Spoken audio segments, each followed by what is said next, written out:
The coffin is white with pink roses. That's the only thought I can hold on to as they lower my 5-year-old daughter into the cold November ground. My name is Amanda Clark.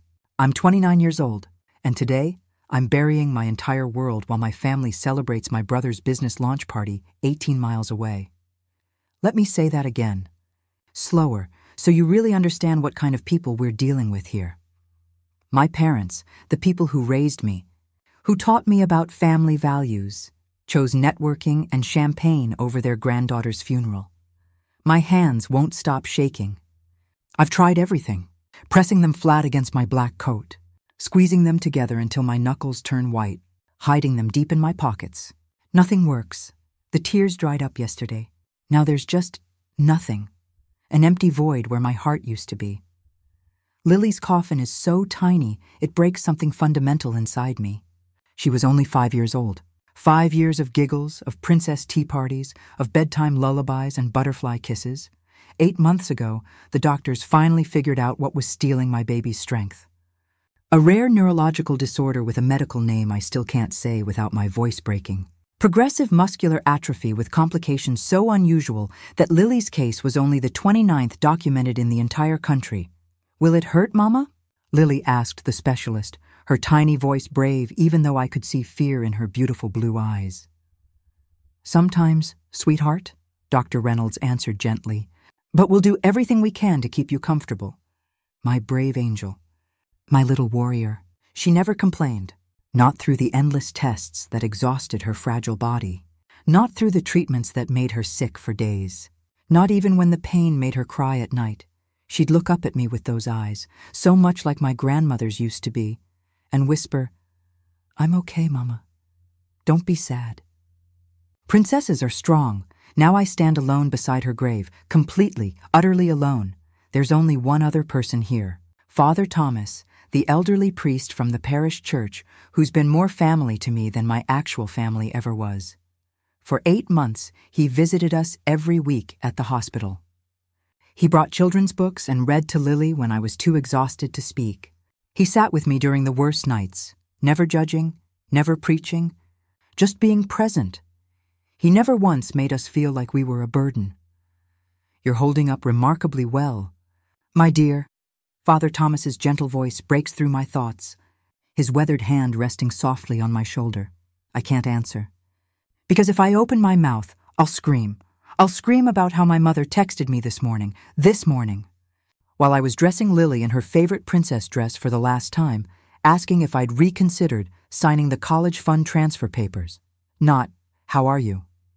Not, "We're thinking of you and Lily." Just a cold, businesslike reminder about money. My phone vibrates in my pocket. I know I shouldn't look. Every instinct warns me not to. But I do anyway. It's a Facebook notification. My brother Jason has tagged me in a post. My fingers feel numb as I tap it open. There he is. My 32-year-old brother. Champagne bottle raised high. Massive grin plastered across his face. My parents stand beside him like proud monuments, beaming as if he's just cured cancer or won the lottery. The caption makes my stomach twist. Launching Clark Digital Solutions with the people who matter most. Couldn't have done it without this incredible support system. Blessed, family first, entrepreneur, dream big, grateful heart. The people who matter most. The timestamp shows he posted it 14 minutes ago. 14 minutes ago. I was listening to Father Thomas speak beautiful words about a child he actually knew. Words that captured who Lily was. What she meant. What we've lost. Father Thomas sees my face crumble. What's happened? I show him the phone, unable to form words. His expression hardens in a way I've never seen before. For a moment, he looks less like a gentle priest and more like someone who's witnessed enough human cruelty to recognize evil when it wears designer clothes. "Oh, Amanda," he whispers, genuine pain in his voice. I keep scrolling through the photos like I'm punishing myself. There's my father, laughing loudly at something, his face red with expensive wine and satisfaction. My mother, wiping away fake happy tears with a silk handkerchief that probably costs more than my rent. Jason's business partner, Kevin, some tech bro whose family owns a software company, looking smugly satisfied. And there, partially visible in the background of one photo, is Sophie, my former best friend Sophie, the woman who promised she'd be Lily's godmother, who swore she'd always be there for us, who claimed Lily was like a daughter to her. She's wearing the navy dress I helped her pick out 2 weeks ago, the one she said she'd save for something really important. I guess my daughter's funeral wasn't important enough. They didn't even tell me they weren't coming, I hear myself say, my voice hollow and distant. They just didn't show up. Father Thomas's grip tightens on my shoulder. That precious child loved you more than anything in this world. I nod, unable to speak past the massive lump in my throat. Lily's laugh echoes in my memory. The real one before the illness, when it would burst from somewhere deep inside her, uncontrollable and pure and full of life. The way she'd announce at 4 years old that she wanted to be a veterinarian when she grew up, to help all the sick puppies and kitties. Mama. How she insisted on wearing her Elsa costume to every single hospital appointment because ice queens are brave and they never give up. My ex-fiancé Ryan set up a $780,000 college fund for Lily 4 years ago, right before his software startup went public and he relocated to California, for what was supposed to be a temporary opportunity that became permanent. It was the one genuinely decent thing Ryan did before he chose his career over his family. If anything ever happens to Lily, Ryan had said, his voice thick with emotion as he signed the documents, you're the sole beneficiary. I trust you'll use it to honor her memory however you see fit. You're the best mother Lily could have asked for. He couldn't have known how soon those words would become reality. He couldn't have known he was creating them as protection against my own family. Part of me wants to call my parents right now, to scream until my vocal cords snap, to demand an explanation that could possibly justify this betrayal.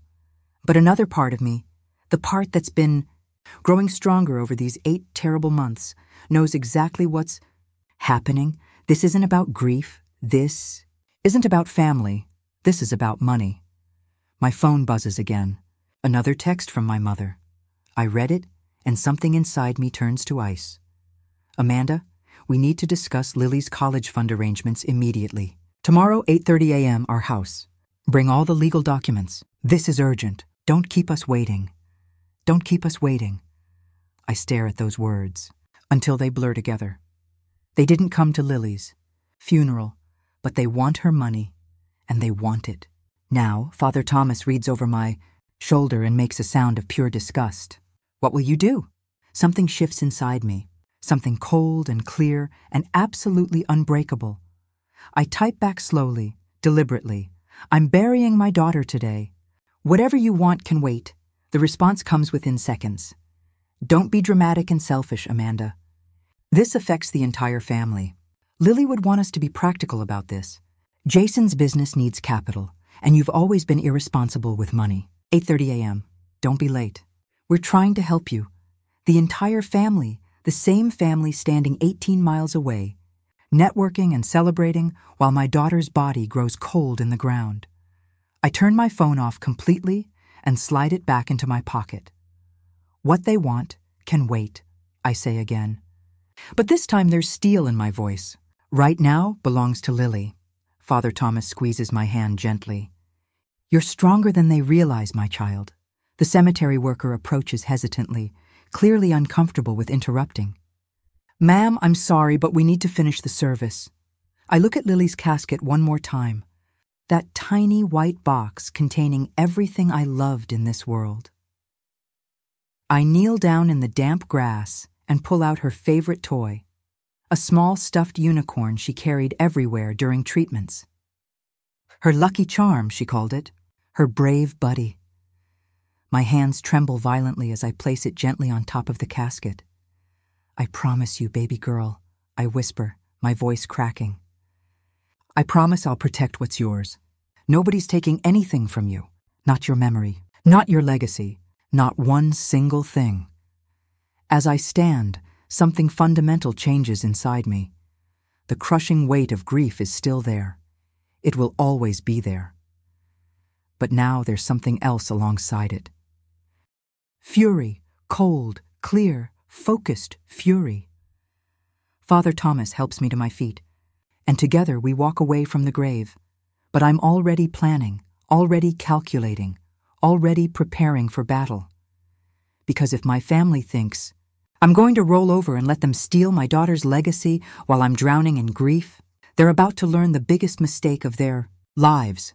They're about to learn that a mother's love doesn't die when her child does. It transforms into something fiercer, something unstoppable, something they should have feared from the very beginning. The next morning arrives cold and gray, like the sky itself is in mourning. I park outside my parents' house at 8:25 a.m., 5 minutes early, exactly as they conditioned me to be my entire childhood.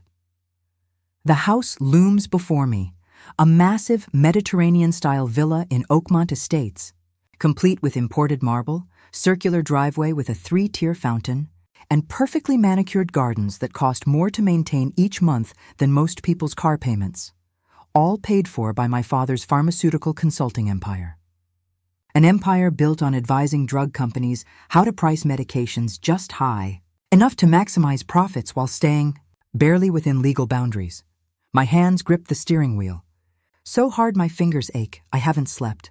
Every time I closed my eyes, I saw Lily's face, heard her voice, felt the phantom weight of her small body when I carried her into the emergency room for the final time. Sophie's white Range Rover is already here. Of course it is. I grab the folder of college fund documents from my passenger seat and force myself to walk to the massive front door. It opens before I can knock. My father stands there in his usual outfit. Expensive dress shirt with sleeves casually rolled up, tailored slacks, Italian loafers. That practiced expression of fatherly concern on his face, the one that's never quite reached his eyes in my entire 29 years of existence. Amanda. Good. You're here. Come in. Not, how are you coping? Not, we're sorry we missed yesterday.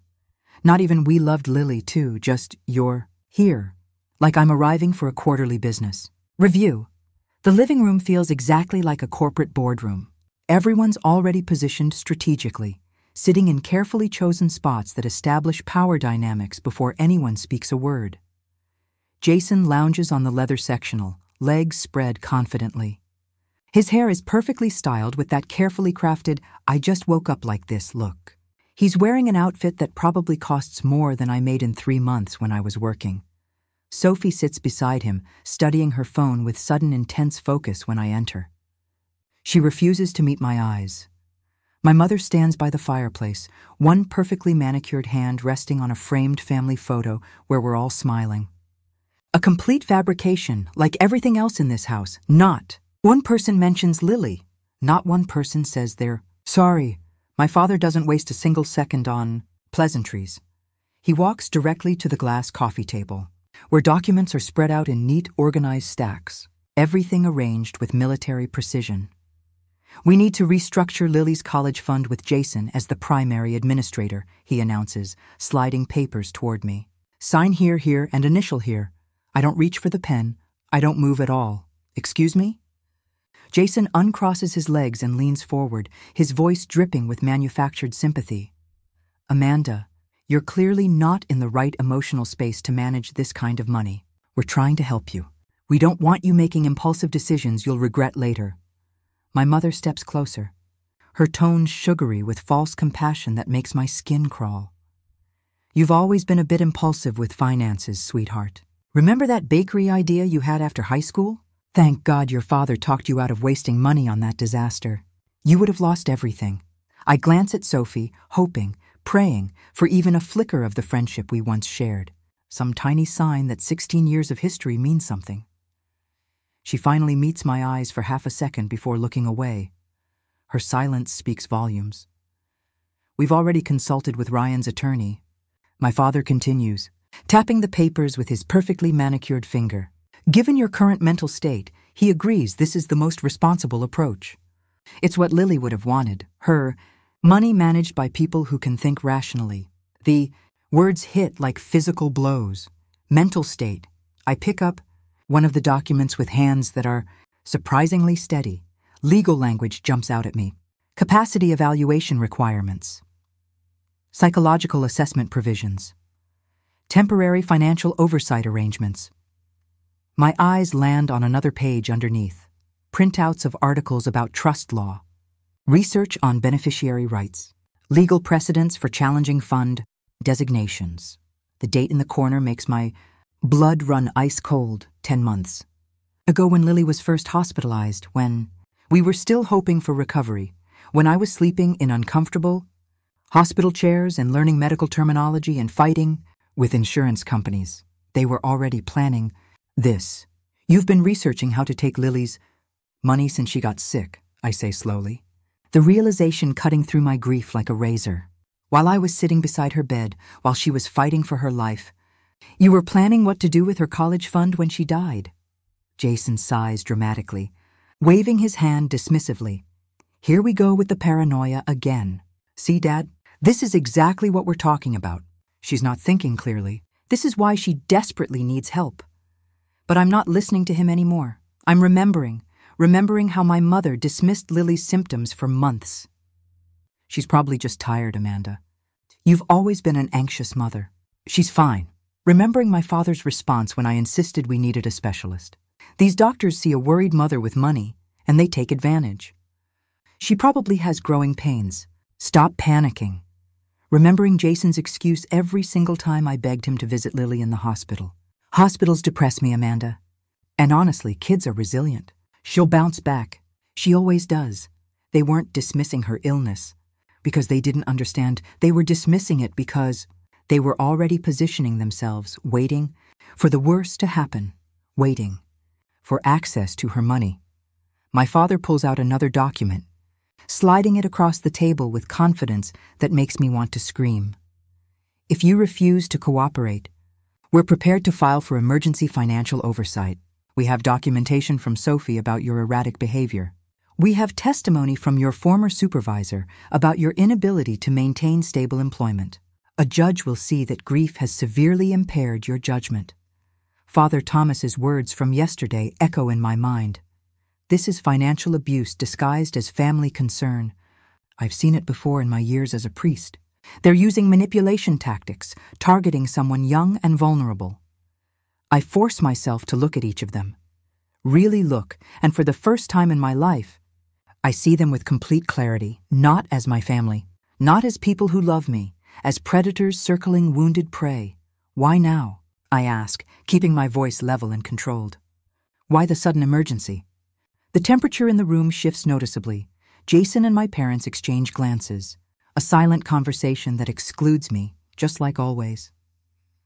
My mother fidgets with her pearl necklace, a tell I recognize from childhood. She only does that when she's about to lie. Fine, Jason says finally, his mask slipping just slightly.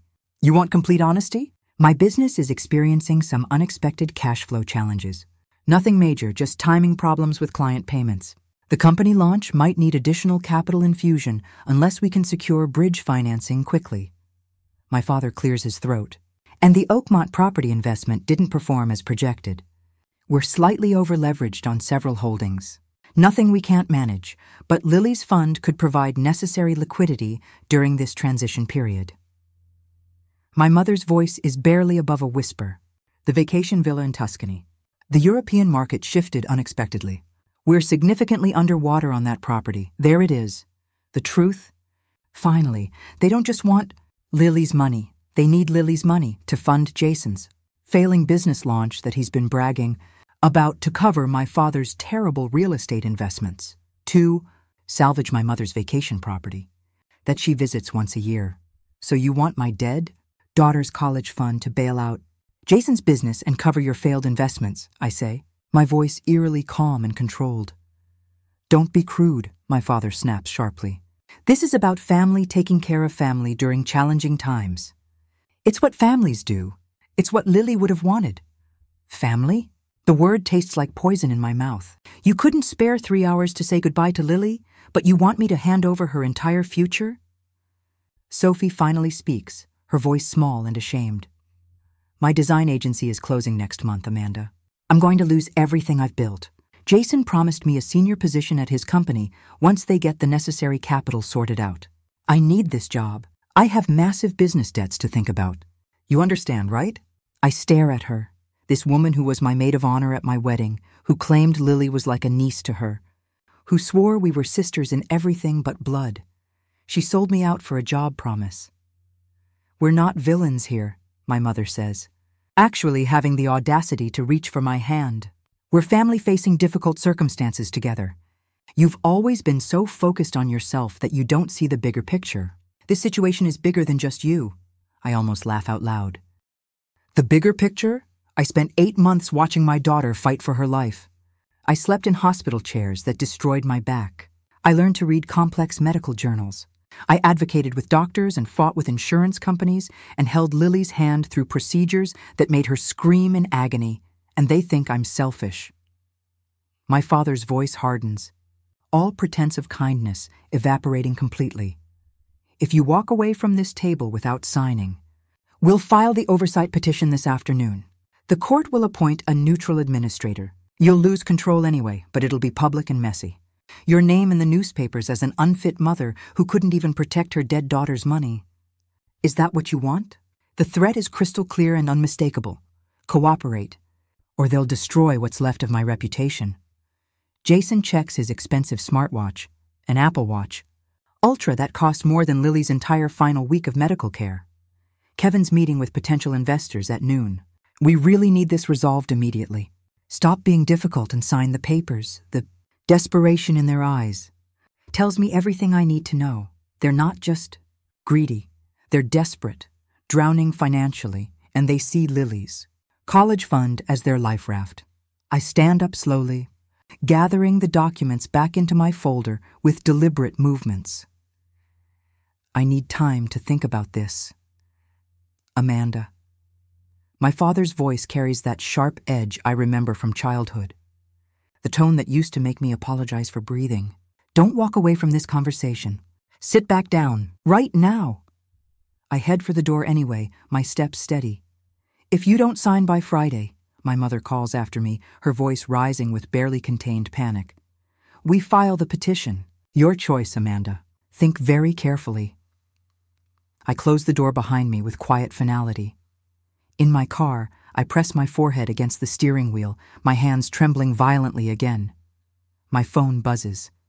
A text from Father Thomas. How did the meeting go? Remember, you're stronger than they realize. Call me when you can. I'm praying for you. Before I can respond, another call comes through. A number I don't recognize. I answer with shaking hands. Mrs. Clark? This is Elizabeth Morrison from Morrison & Associates Legal. I was Ryan's attorney when he established Lily's college fund. I heard about your meeting with your family this morning. If you have time today, I think we urgently need to talk. There are some things about that fund you should know. Things Ryan specifically prepared for this exact situation. My breath catches in my throat. What kind of things? The kind that mean your family has absolutely zero legal standing whatsoever. And the kind that will cost them dearly if they try to challenge it. Can you come to my office this afternoon? Say 1:30 p.m.? I check the time. 9:37 a.m. I'll be there. As I start the car, I catch my reflection in the rearview mirror. For the first time since Lily died, I see something other than pure grief in my eyes. I see determination and something that might be the beginning of a plan. Elizabeth. Morrison's law office is nothing like I expected. No intimidating dark wood paneling. No walls covered in pretentious law degrees arranged like trophies. Instead, the space feels surprisingly warm. Cream walls, comfortable chairs, photos of her family on her desk, and floor-to-ceiling windows overlooking the harbor with sailboats in the distance. She stands when I enter, extending a firm but warm handshake.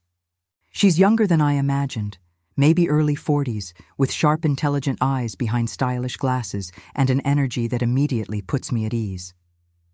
Mrs. Clark, thank you for coming on such short notice. Please sit down and make yourself comfortable. I'm so deeply sorry about Lily. Thank you. My voice cracks slightly on the words. I've heard those words probably 1,000 times in the past week. But something about her tone feels genuinely sincere, like she actually means it rather than just checking a social obligation box.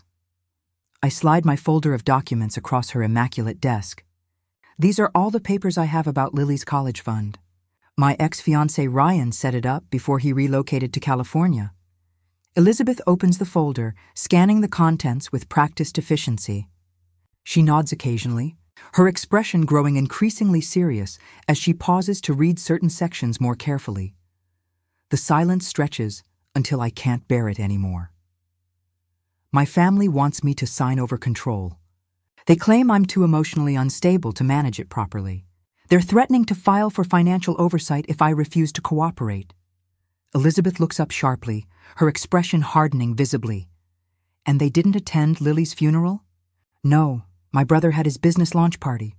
My parents and my best friend went to that celebration instead. Elizabeth removes her glasses slowly and pinches the bridge of her nose, clearly processing this information. I need to show you something important. She opens a locked drawer in her desk and pulls out a thick manila folder with Ryan's name on the tab, sealed with legal stamps. My breath catches. You kept separate records? Ryan was exceptionally thorough, almost obsessively meticulous about documentation. She extracts a notarized document and slides it toward me carefully. This is his statement of intent for the fund. He insisted I keep it separate from the standard legal files. I read Ryan's familiar handwriting, and tears blur my vision immediately. This college fund exists for one purpose and one purpose only: to secure Lily's future. If the unthinkable happens and Lily doesn't survive to adulthood, then Amanda becomes the sole beneficiary. Not my family. Not her family, Amanda. I know her family intimately. I watched them for 5 years. They see Amanda as a resource to exploit, not a daughter to love and support. They will absolutely try to take this money if Lily dies. I've seen exactly how they operate during family gatherings. Amanda sacrificed her entire career to care for our daughter. She put her life completely on hold. She never complained once, never asked for anything for herself. If Lily doesn't make it, this money is hers, to heal, to rebuild her life, to honor Lily's memory however she sees fit. No one else gets a vote. No one else gets access. This is completely non-negotiable. I can't stop the tears now. They flow freely down my cheeks. Ryan left me. He chose his career advancement over his family. But he still protected us. Even from across the country, even after our relationship ended badly, he saw what I couldn't admit to myself, that my own family was dangerous. There's more, Elizabeth says gently, pulling up a document on her computer and turning the screen toward me. Ryan included very specific and powerful legal protections. She pulls up a document on her computer screen and turns it toward me. See this clause here? Any attempt to challenge this fund's beneficiary designation or file for financial oversight of the beneficiary will result in automatic and permanent disqualification from ever having any claim to these funds whatsoever.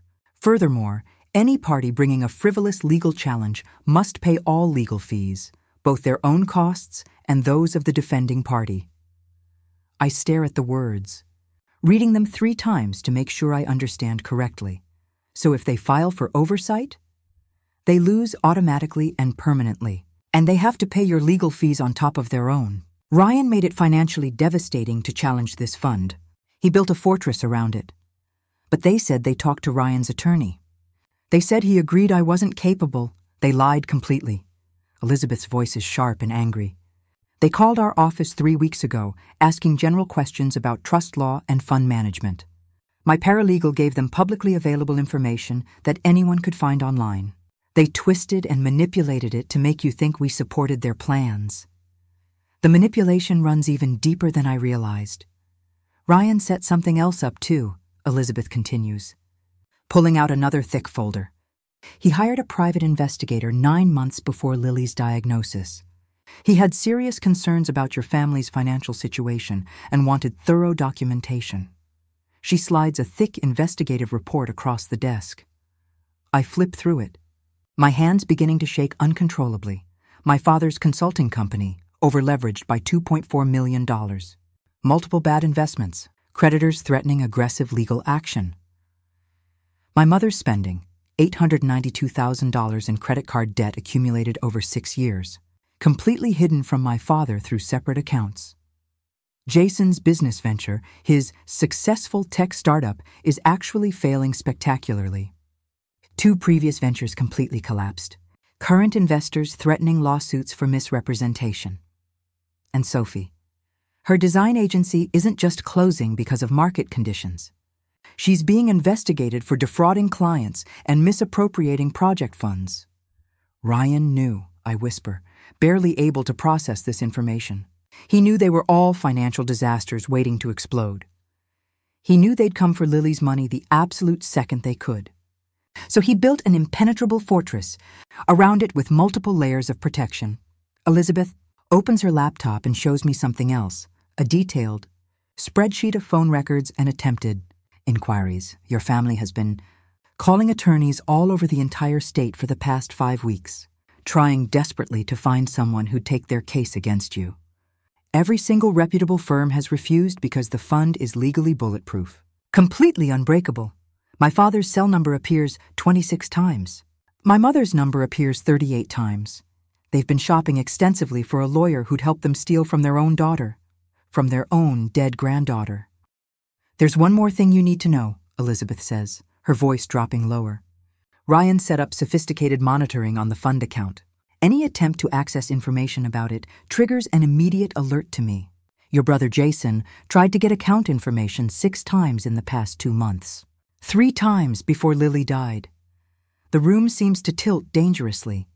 He was checking on her college fund while she was still alive and fighting? Elizabeth nods grimly. The first inquiry was 4 weeks before Lily passed away. He used an outdated emergency contact document to try to get sensitive information. The bank immediately flagged it and notified me within hours. I feel physically sick to my stomach. My brother was already planning to take Lily's money while she was still fighting desperately to stay alive. What do I do? I ask, my voice completely hollow.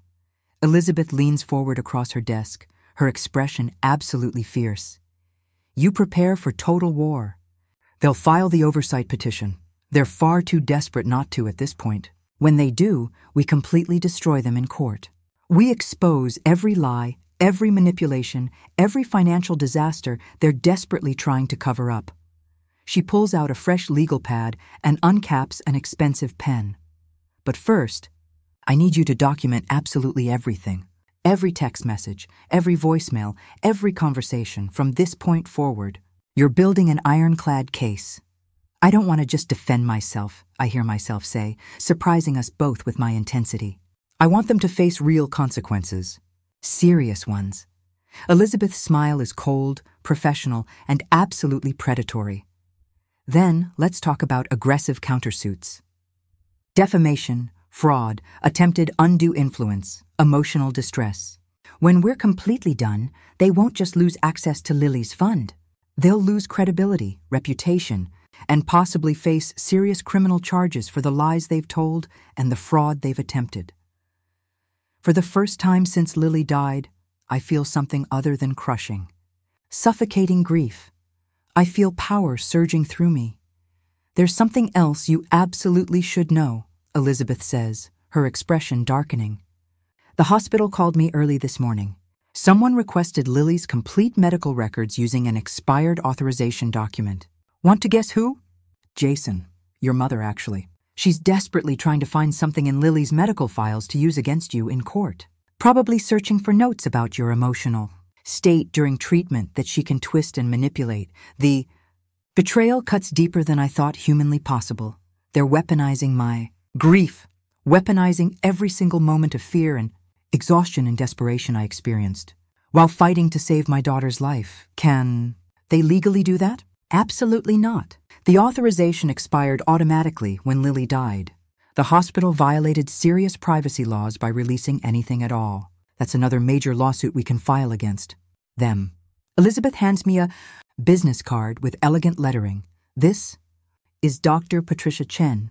She's a highly respected psychiatrist who specializes in grief counseling and also serves as an expert witness in legal cases. I've already contacted her on your behalf. She's willing to evaluate you thoroughly and provide testimony that your grief is completely normal, healthy, and absolutely does not impact your ability to manage your own affairs.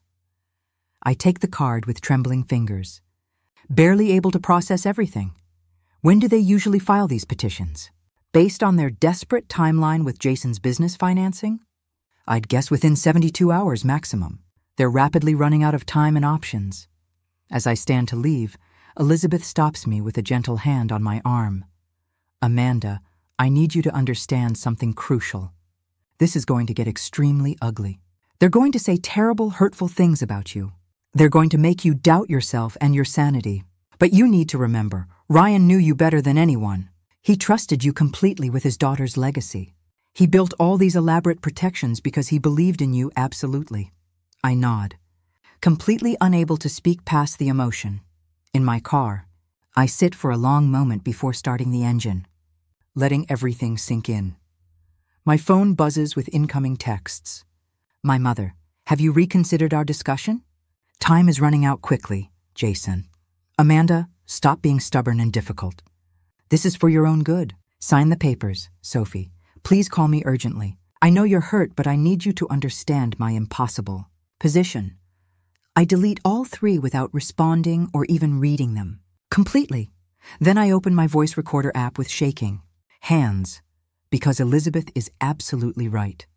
From this moment forward, I'm documenting every single thing, and when they come for Lily's legacy, I'll be completely ready. The process server arrives at 5:47 p.m. 3 days later, I'm awake, have been since 2:30 a.m., unable to sleep at all, watching the city lights through my apartment window while holding Lily's favorite stuffed unicorn close to my chest. When the firm knock comes, I'm almost relieved in a strange way. The waiting is finally over. Amanda Clark? The process server is completely professional, his face carefully neutral as he extends a thick manila envelope toward me. That's me. You've been served. Have a good evening. He nods respectfully and leaves quickly. I close the door and carry the envelope to my kitchen table with hands that are surprisingly steady this time. Emergency petition for financial oversight of Amanda Marie Clark. My stomach clenches violently, but I'm not surprised at all. Elizabeth warned me this was inevitable.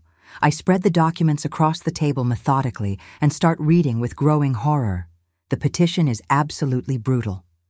Meticulously detailed, obviously prepared by someone who knew exactly how to make me look dangerous to myself and incapable of managing basic affairs.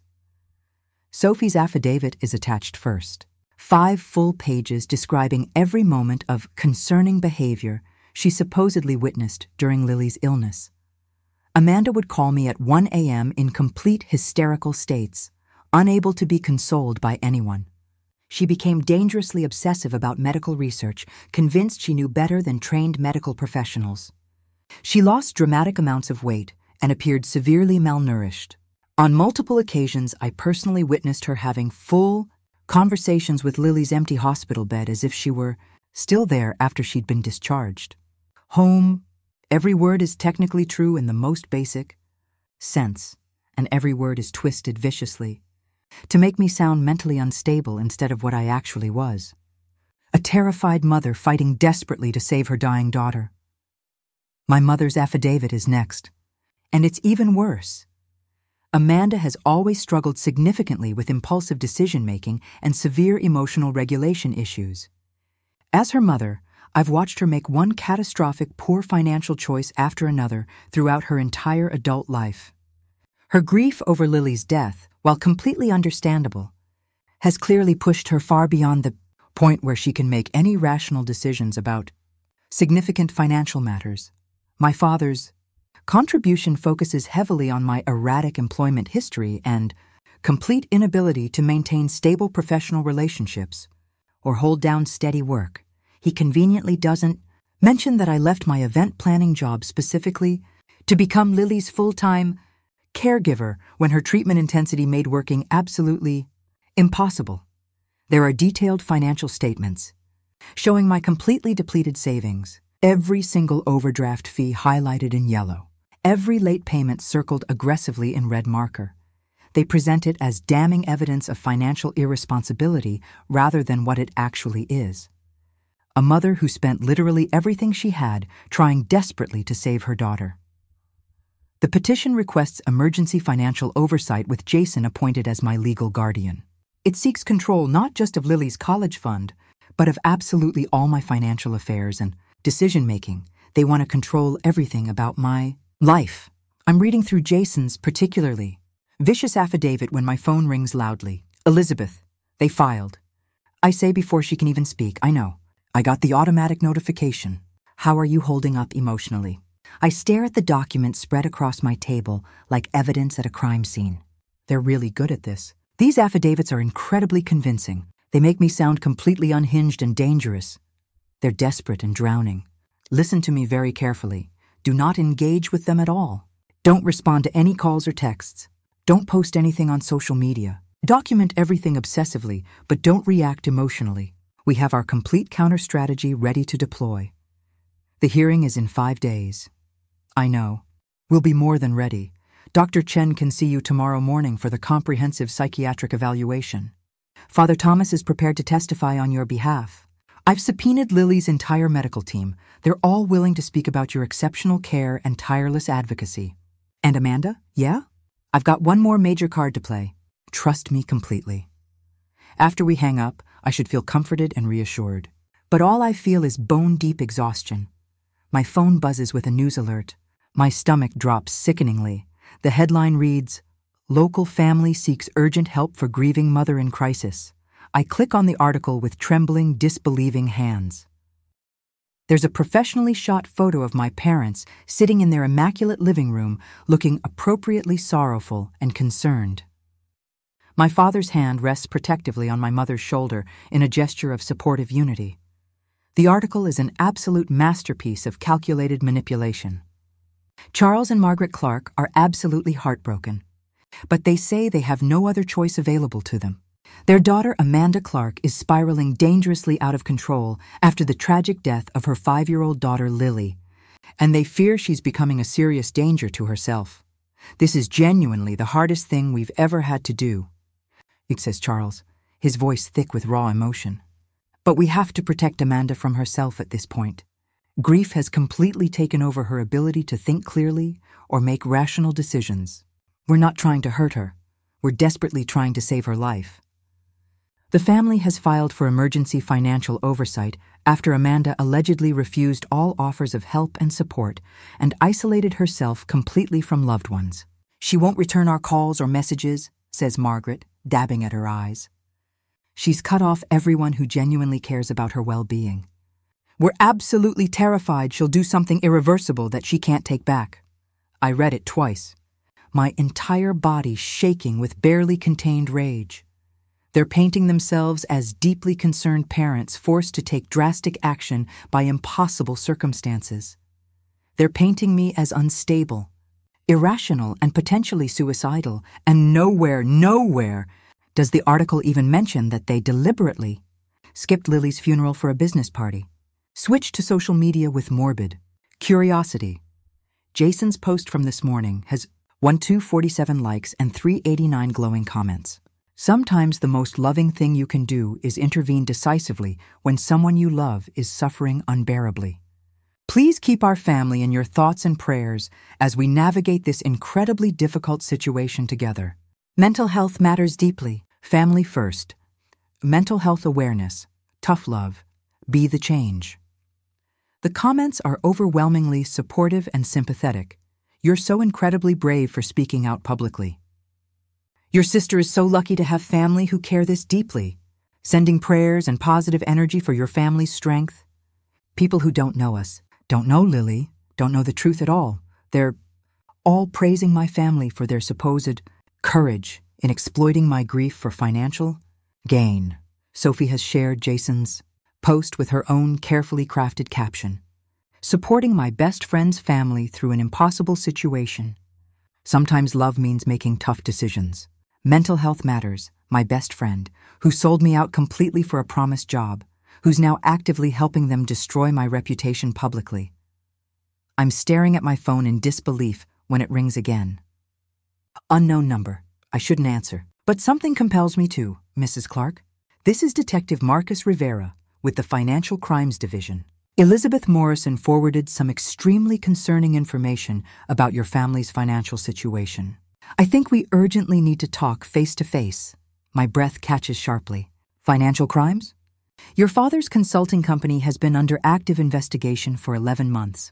Tax evasion, fraudulent billing practices, several other serious issues. Ms. Morrison's information about the college fund situation suggests a clear pattern of predatory behavior we're very interested in pursuing. Can you come to my office? Today, if at all possible? What time? How about 3 p.m.? I'll be there. After I hang up, I sit in stunned silence, trying to process everything. Ryan didn't just protect the college fund legally. He documented enough evidence to trigger a serious criminal investigation. My phone buzzes with yet another text. This time from Jason. Amanda, please be reasonable. Just sign the papers and this all goes away immediately. We'll drop the oversight petition completely. You can keep a portion of the money. We're not unreasonable people. But if you fight this, it's going to get so much worse for you. Mom and Dad are prepared to go all the way. Don't force them to do it. Think about Lily. Would she want you putting yourself through this additional stress and pain? The absolute audacity of using my dead daughter to manipulate me into surrendering her legacy makes my vision blur with pure rage. I screenshot the text immediately and send it to Elizabeth. Her response is instant. Perfect. She just explicitly admitted the oversight petition is conditional on you signing over the fund. That's textbook extortion. Save absolutely everything. Another text comes through almost immediately. Sophie this time. Amanda, I'm so sorry it's come to this point, but you're genuinely not yourself right now. You desperately need professional help. Please let your family help you. I know you're angry with me, but I'm doing this because I genuinely care. My nephews ask about you constantly. They miss their Auntie Amanda. Please don't shut everyone out of your life. She's using her children. Children Lily played with at birthday parties. Children who called me Auntie Amanda to manipulate me emotionally. I don't respond to either manipulative message. Instead, I open my laptop and start methodically going through every photo, every text message, every email from the past 8 months. I create a detailed timeline with dates and times. April 8th, Lily diagnosed. My mother's text, it's probably nothing serious at all. Don't overreact like you always do. May 15th, first major treatment. Jason cancels visit. Something urgent came up with investors. Rain check. June 23rd, Lily's condition worsens dramatically. I call my parents at midnight. My father. She'll be absolutely fine. Stop bothering us at night. July 12th, hospital social worker strongly suggests family counseling. My mother's response, we don't need therapy. Amanda's always been overly dramatic. August 9th, Jason posts vacation photos from Hawaii. Lily is in intensive care that exact same week. September 3rd, I desperately beg Sophie to visit.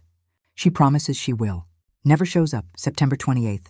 My father emails asking about Lily's financial arrangements and future planning. First, direct mention of the college fund, October 15th.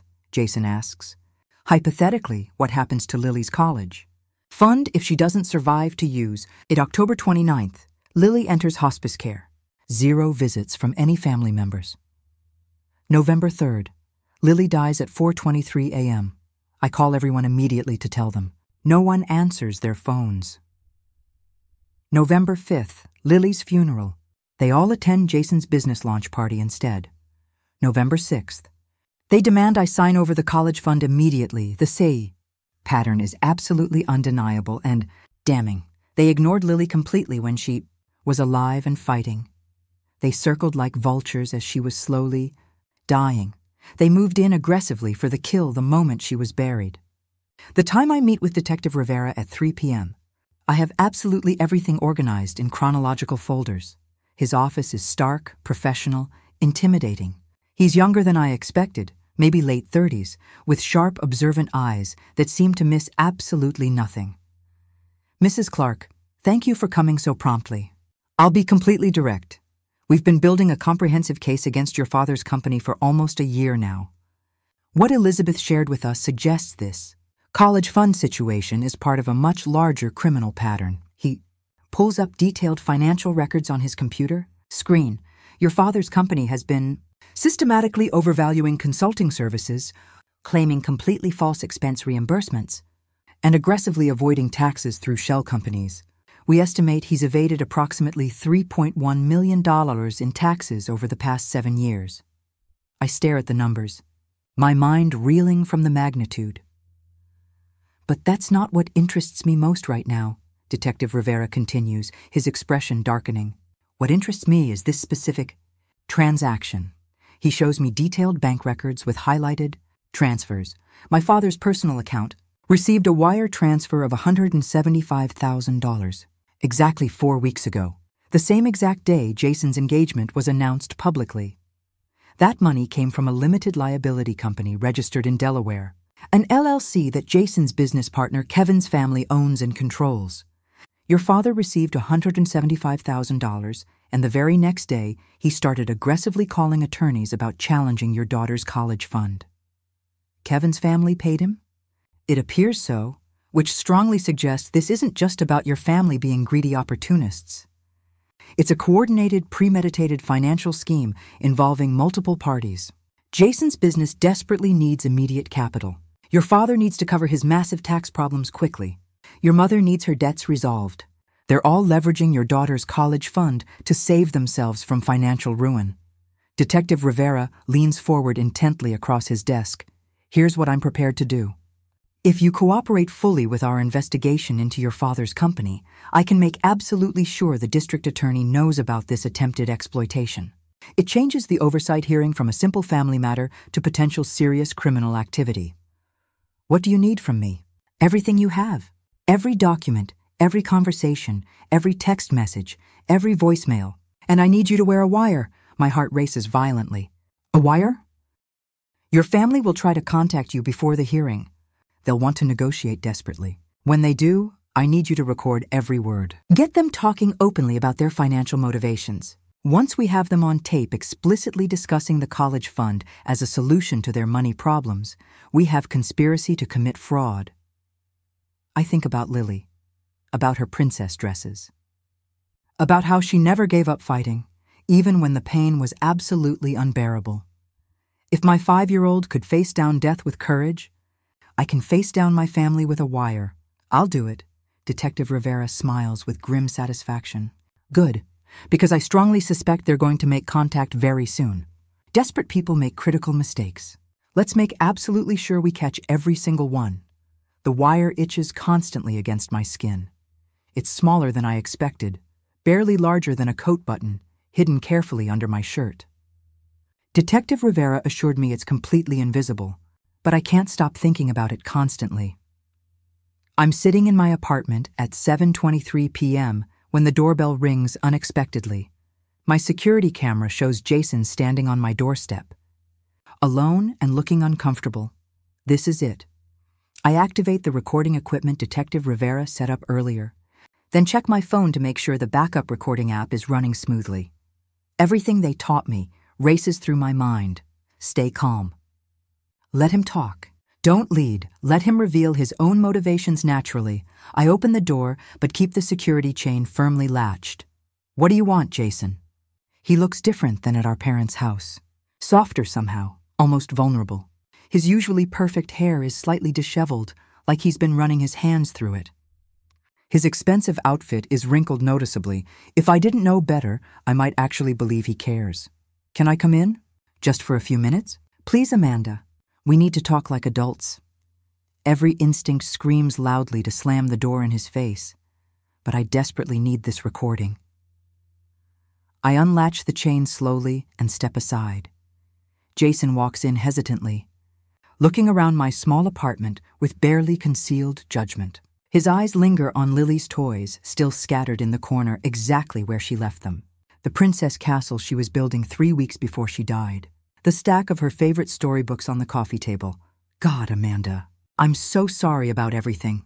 Sorry for what, exactly? Missing Lily's funeral? Trying to steal her college fund? Filing a petition to have me declared incompetent? Which specific part are you sorry for? He flinches visibly. All of it. I know how this looks from your perspective. How it looks? Jason, you're trying to take the last thing I have from my daughter. The only thing she left behind.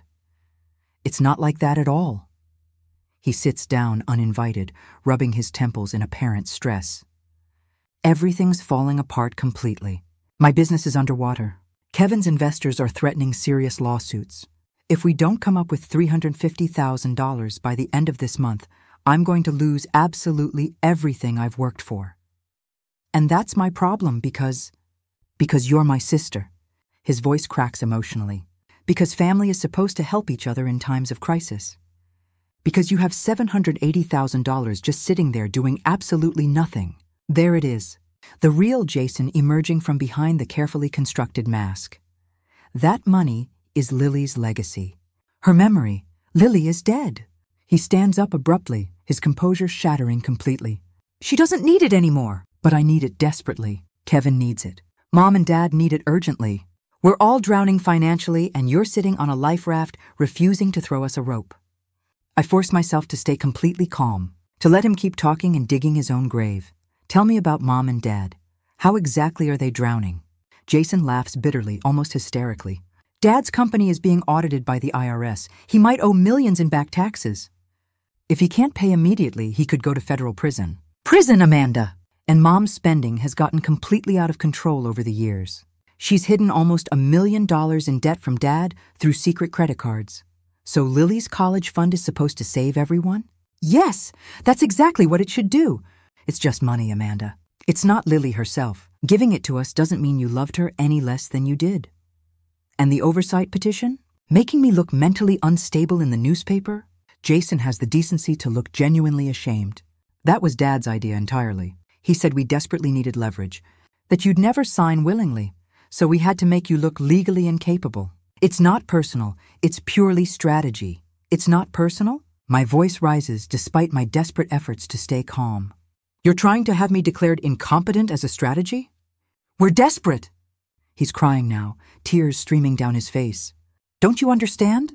Kevin's father already gave Dad $175,000 to help with the legal fees for this oversight thing. If we don't win, we have to pay that back plus all our attorney costs. We're in way too deep to stop now. There it is, the exact confession Detective Rivera needed. Kevin's family paid my father specifically to file the oversight petition. So this was never about helping me, I say quietly. It was always only about the money. It's about survival. Kevin and I can't launch the business without immediate capital. We'll lose the office lease, the equipment deposits, everything. Dad will go to prison if he can't pay the IRS. Mom will be completely destroyed when Dad finds out about her hidden debt. And Sophie, she's going to lose custody of her kids if she can't afford decent legal representation. Sophie too? Jason nods miserably. Her ex-husband found out she defrauded 3 major clients. He's using it aggressively in the custody battle. She needs $75,000 minimum for a decent attorney. We promised her we'd help once we got access to Lily's college fund. So everyone's financial disaster is somehow my responsibility to fix with my dead daughter's money. What if I say no? I ask. Jason's expression hardens instantly, all pretense of vulnerability vanishing. Then we go through with absolutely everything. The oversight hearing. The media campaign will intensify. Dad has a friend at the newspaper who'll write more stories about your mental health crisis. We'll subpoena your medical records, your employment history, everything we can find. We'll make it so ugly that even if you win, your reputation will be completely destroyed forever. You'd do that to your own sister? You'd let your family go to prison to protect money you don't even need. He stands up, grabbing his expensive jacket. We're giving you one final chance. Drop your opposition to the oversight. Let me manage the fund responsibly. You can keep $150,000 for yourself. That's more than generous. The rest gets divided between us to solve our problems. And if I refuse, then we destroy you completely. His mask is completely gone now, replaced by cold calculation. We'll win, Amanda. We have more money for better lawyers, more connections, more credibility. You're a broke, grieving mother who can barely hold herself together. We're a respected family trying to help their mentally unstable daughter. Who do you think the judge will believe? He walks to the door, then turns back with a final manipulation. Think about Lily. Would she want you to be this selfish? Would she want her memory associated with you letting your family suffer when you could easily help? The manipulation is so transparent, it's almost insulting. Lily would want her legacy protected from people who didn't care enough to say goodbye to her. Jason's face flushes bright red with anger. We'll see what the judge thinks. You have until tomorrow morning to decide. After that, we go absolutely nuclear. He slams the door violently behind him. I stand frozen for a long moment, then collapse onto my couch, my whole body shaking uncontrollably. My phone buzzes immediately. Detective Rivera, we got everything. That was absolutely perfect, Amanda. He confessed to conspiracy to commit fraud, extortion, and admitted that Kevin's family paid your father to file false legal documents. This changes everything completely. What happens now? Now I briefed the district attorney immediately. By tomorrow morning, we'll have arrest warrants. Your father, Kevin's father, possibly Kevin himself. Your mother, if we can prove she knew about the tax evasion. This just became a major criminal case. After I hang up, I sit in the darkness of my apartment, holding Lily's favorite unicorn close.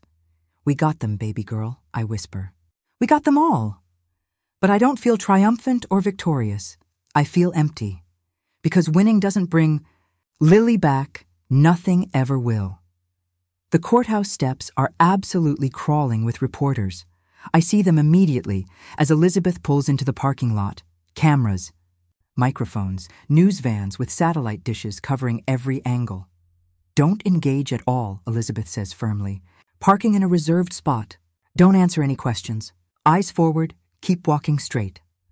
Father Thomas is waiting by the courthouse entrance, along with someone I don't recognize. A distinguished woman in her 50s with compassionate eyes and an air of unquestionable authority. This is Dr. Patricia Chen. Elizabeth introduces us quickly. She reviewed your complete psychiatric evaluation results this morning. Mrs. Clark, Dr. Chen shakes my hand firmly. Your grief response is completely normal and remarkably healthy considering what you've endured. I've prepared comprehensive testimony to that effect. We push through the aggressive crowd of reporters shouting questions. Amanda, are you competent to manage your daughter's college fund? Do you blame your family for intervening? Is it true you've been hospitalized for mental health issues? That last one makes me stumble, but Father Thomas's steady hand on my elbow keeps me upright. Lies, he mutters angrily. All lies.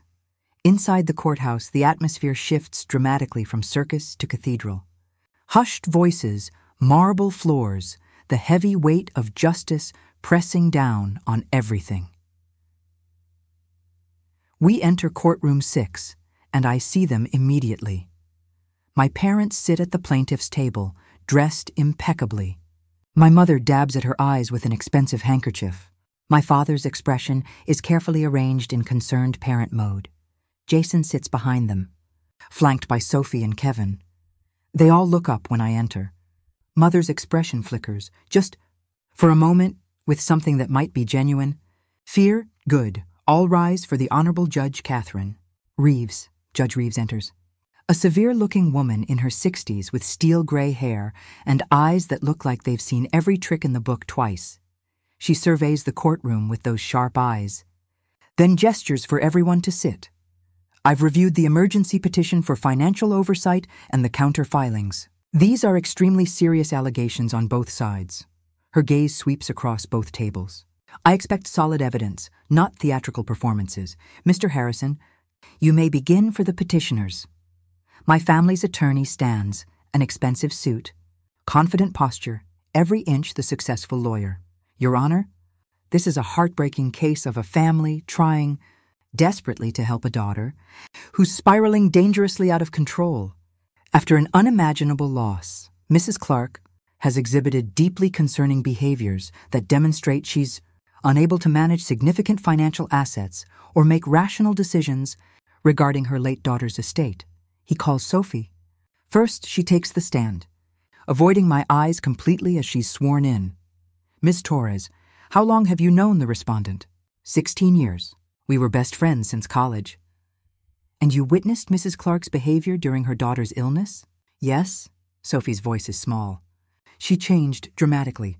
She became obsessive about treatment options, paranoid that doctors were missing things. She'd call me at all hours, completely hysterical. She stopped eating regularly, stopped sleeping properly. Toward the end, I was genuinely worried she might hurt herself. Did she ever discuss financial matters with you? She mentioned she'd spent absolutely all her savings on Lily's care. She seemed panicked about money constantly. She made several impulsive purchases, expensive supplements that had no medical basis, alternative treatments the doctors specifically warned against. She wasn't thinking clearly at all. Elizabeth doesn't cross-examine aggressively. She just asks one simple question.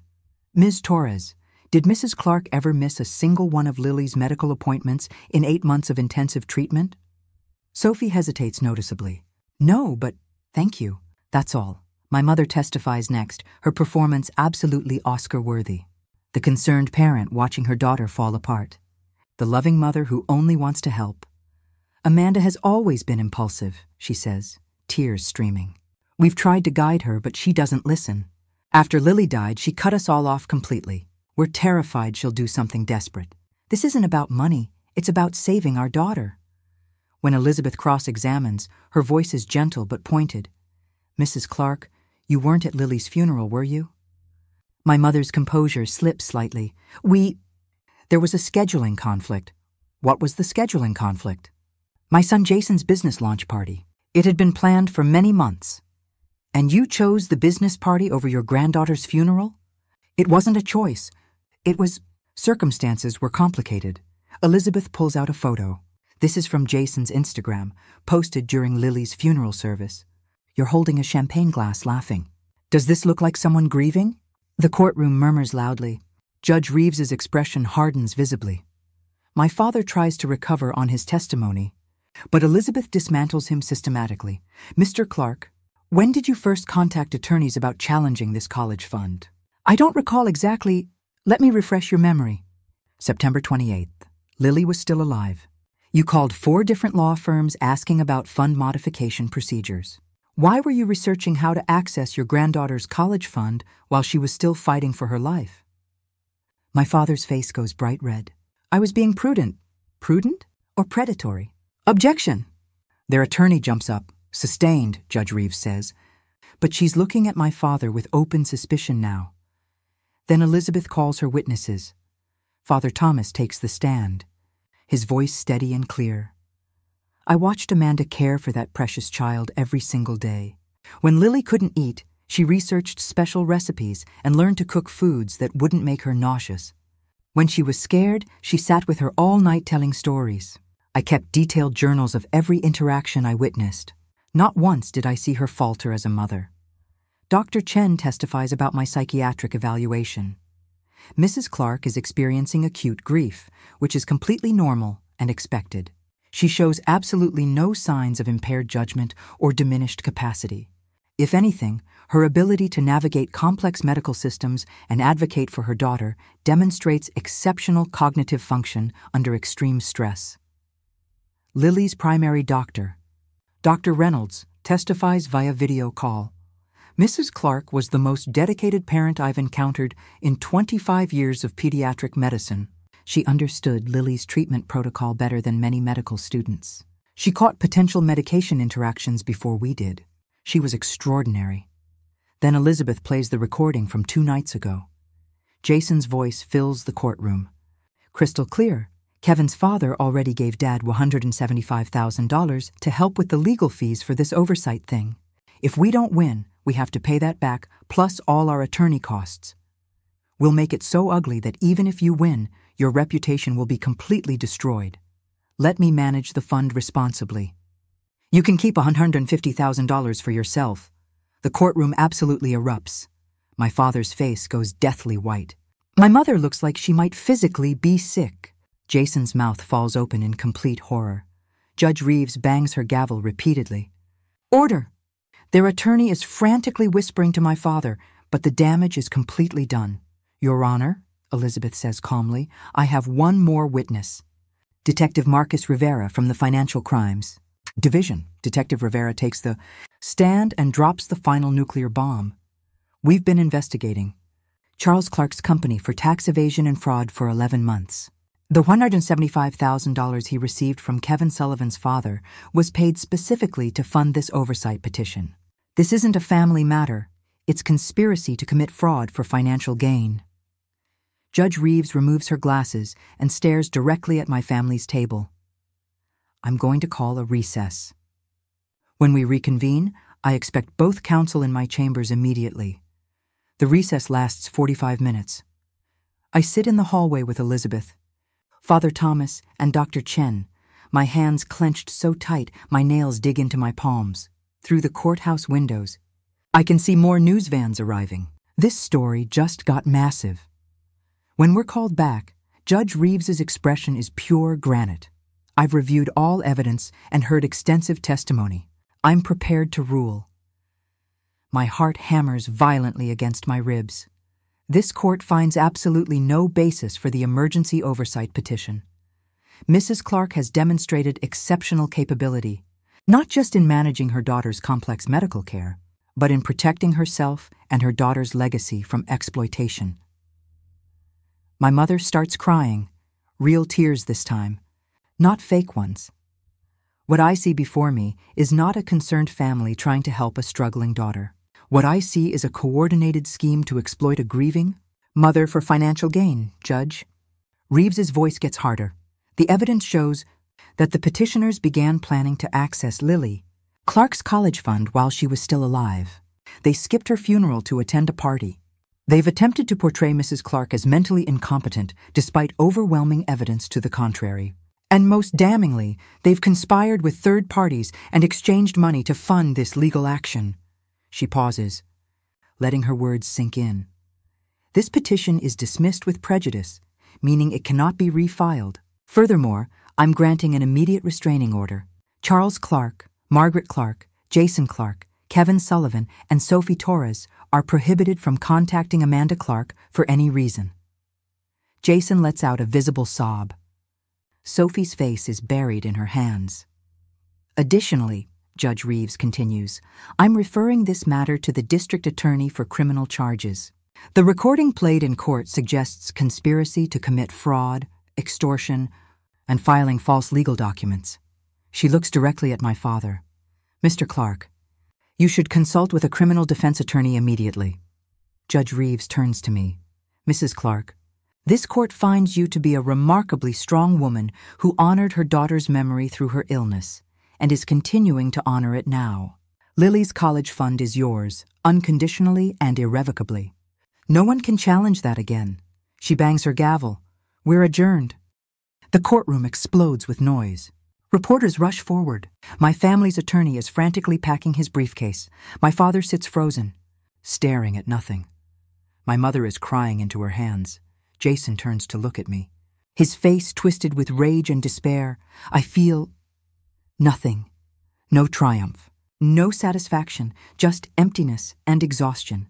Elizabeth guides me out through a side exit, away from the reporters. It's over, she says quietly. You won, but it doesn't feel like winning. In the parking lot, Father Thomas hugs me tight.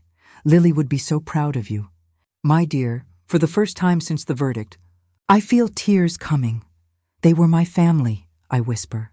They stopped being your family the moment they chose money over loving your daughter, Father Thomas says firmly. Real family doesn't abandon you in your darkest moment. My phone buzzes with a text from a number I don't recognize. This is Ryan. I just heard what happened. I'm so sorry I wasn't there, but I'm proud of you. Lily would be proud too. The fund is secured. Use it however you want. She'd want you to heal and rebuild. You're an amazing mother. You always were. I clutch the phone. Tears streaming down my face now. As we drive away from the courthouse, I see my family on the steps, surrounded by reporters and cameras. The full weight of their actions is crashing down on them now. The criminal investigation, the destroyed reputations, the financial ruin, they bet.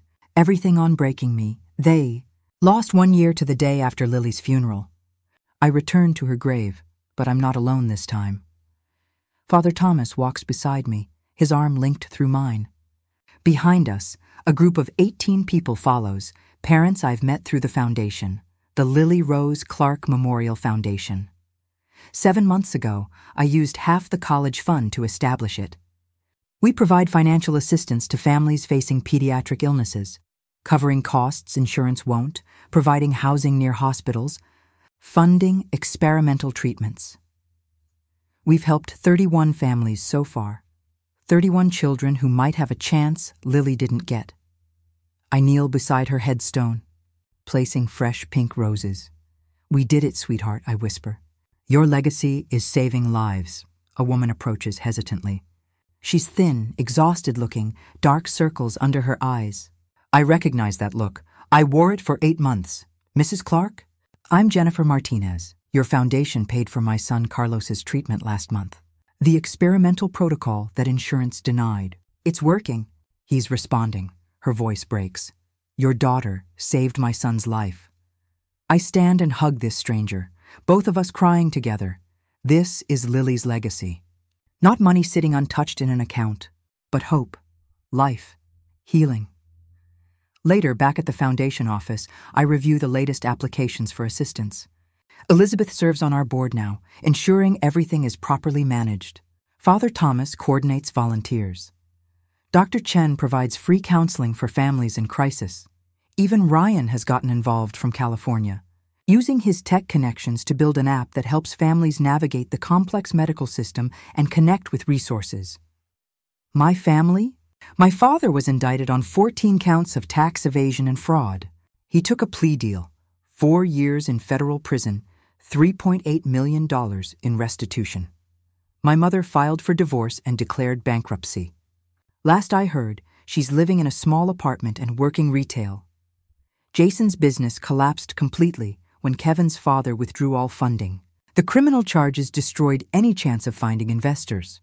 He's working as a junior developer at someone else's company now. Sophie lost custody of her children. Her ex-husband used the recorded testimony in court to demonstrate moral unfitness and fraudulent behavior. She sees them every other weekend under supervision. Kevin was charged as an accessory to fraud. His father's company is under investigation. Sophie, sent me a letter 9 months ago. A long apology explaining everything, begging for forgiveness. I opened it, read it once, then filed it away.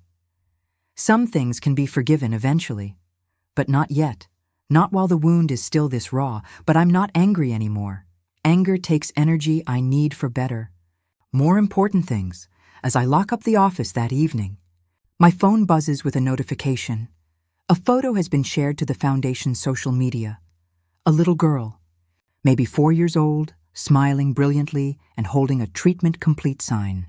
The caption reads, "Thank you Lily Rose Clark Foundation for giving our family hope when we had absolutely none left. You saved our daughter." I saved the photo to a special folder on my phone. There are hundreds now, hundreds of children who have a fighting chance.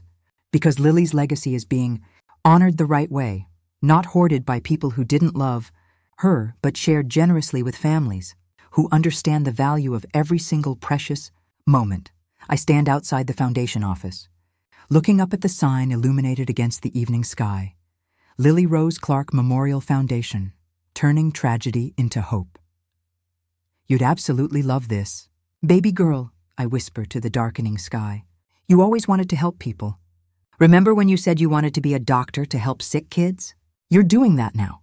You're saving them. For the first time since she died, I can think about Lily and smile instead of just cry. Not because the pain is gone, it never will be completely, but because I've transformed that pain into something beautiful and meaningful, something that would make my brave, princess-loving girl so incredibly proud. Family isn't always the people you're born to. Sometimes family is the people who stand beside you when everyone else walks away. Sometimes family is Father Thomas, who showed up when no one else did. Sometimes family is Elizabeth, who fought for justice when I had no fight left. Sometimes family is the strangers whose lives you touch, whose children you help save, whose hope you restore, and sometimes the greatest revenge isn't destroying the people who hurt you. It's building something so beautiful from your pain that they can see exactly what they lost when they chose greed over love. I drive home as the sun sets, Lily's favorite Disney songs playing softly, and for the first time in a year, I feel something close to peace, not happiness, not yet, but peace, and that's enough.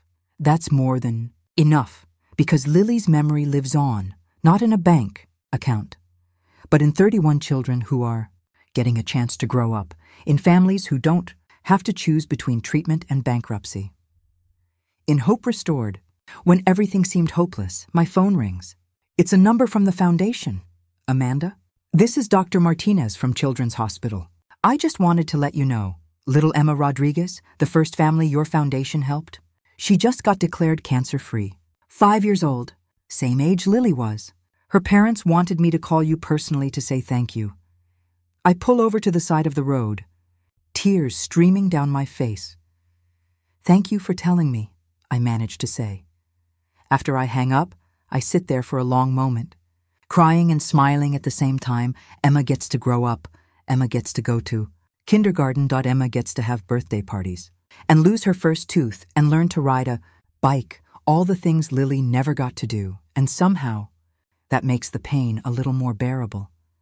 Because Lily's legacy isn't about what was taken from her. It's about what she's giving to others. I love you, baby girl, I whisper. Always and forever. A shooting star streaks across the darkening sky, and I choose to believe it's Lily, telling me she loves me too. Sometimes the deepest betrayals come from the people who are supposed to love us most. But those betrayals don't have to define us. How we respond, that's what defines us. Amanda could have let her grief consume her completely. She could have given in to her family's manipulation. She could have let them steal her daughter's legacy. Instead, she fought, not with cruelty or vengeance, but with truth, with courage, and ultimately, with love. She transformed her daughter's memory into hope for other families. She turned tragedy into purpose. She proved that a mother's love doesn't end when her child dies. It transforms into something even more powerful. And that's the most powerful revenge of all. Not destruction, but creation, not bitterness, but beauty, not taking, but giving. Lily Rose Clark lives on, not in a bank account, but in every child who gets treatment because of her foundation. And that legacy? That's something no one can ever take away. If you or someone you know is struggling with grief or dealing with financial abuse from family members, please reach out for help. You're not alone. There are people who care and resources available.